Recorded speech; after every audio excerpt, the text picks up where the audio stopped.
shut, traffic chaos spread to Lekki-Agja axis. Updated founder of defunct Diamond Bank, Pascal Dodier, dies at 85.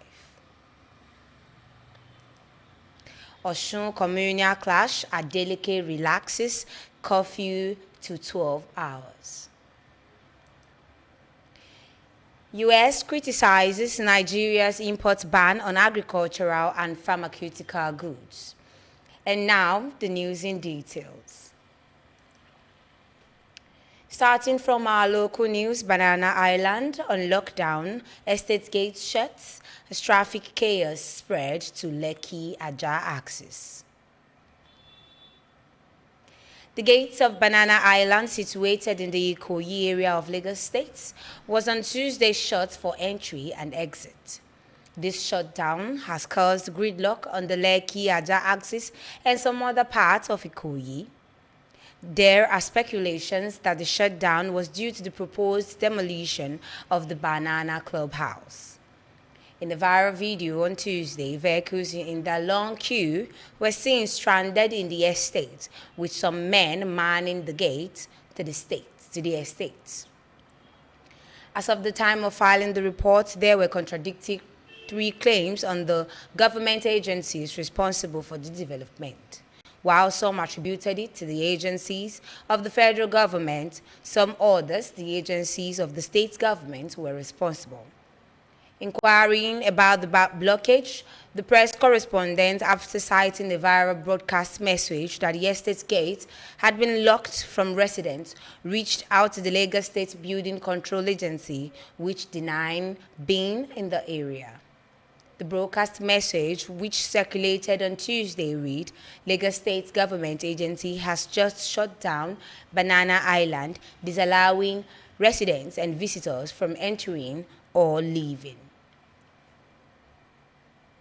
And still on our local news for this afternoon, founder of defunct Diamond Bank, Pascal Dodier, dies at 85. The founder of the defunct Diamond Bank PLC and the former chairman of the MTN Nigeria, Pascal Dodier, is dead.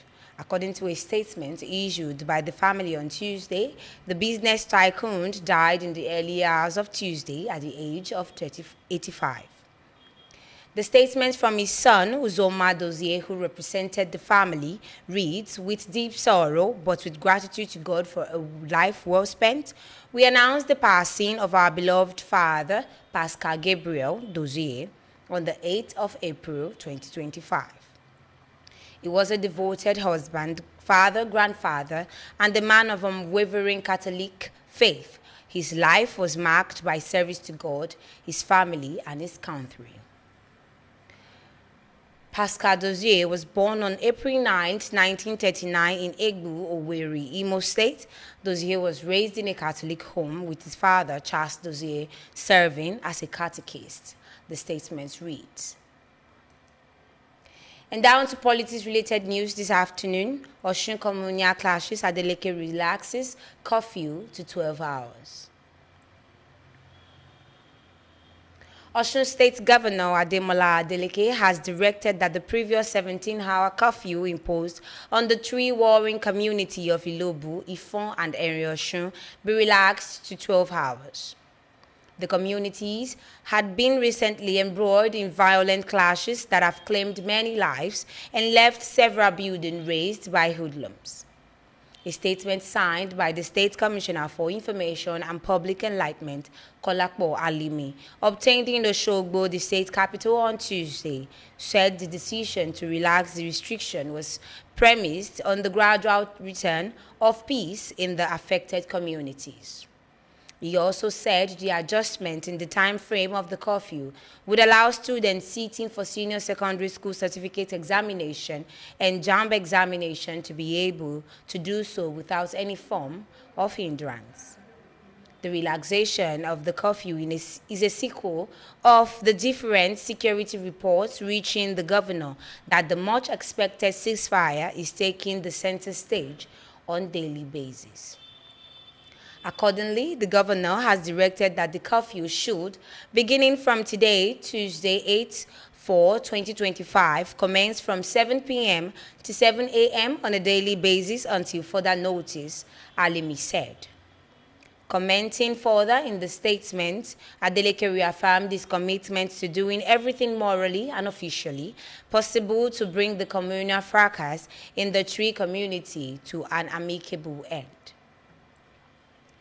And lastly, on this afternoon news, which is business news, U.S. criticized Nigeria's import ban on agriculture and pharmaceutical goods.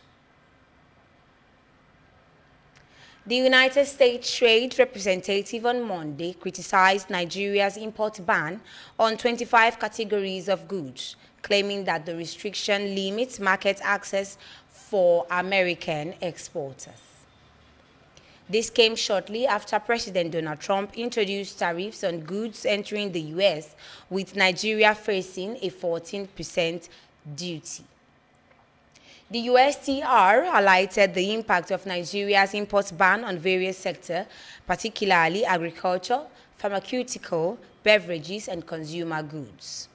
The restriction affects items such as beef, pork, poultry, fruit juice, medication, and alcoholic beverages, which the U.S. sees as significant barriers to trade. The agency argues that this limitation reduces export opportunities for U.S. businesses and leads to loss of revenue. Nigeria's import ban on 25 different product categories impacts U.S. exporters, particularly in agriculture, pharmaceutical, beverages, and consumer goods. On March 26, 2025, the federal government also announced plans to halt solar panel imports to encourage local manufacturing as part of its push for clean energy. And that will be all for Ayogen News at 1 this afternoon. My name remains DEBORAH ANJORIN. I wish you a lovely afternoon ahead. Have a nice and lovely day. Thank you so much for always listening and watching.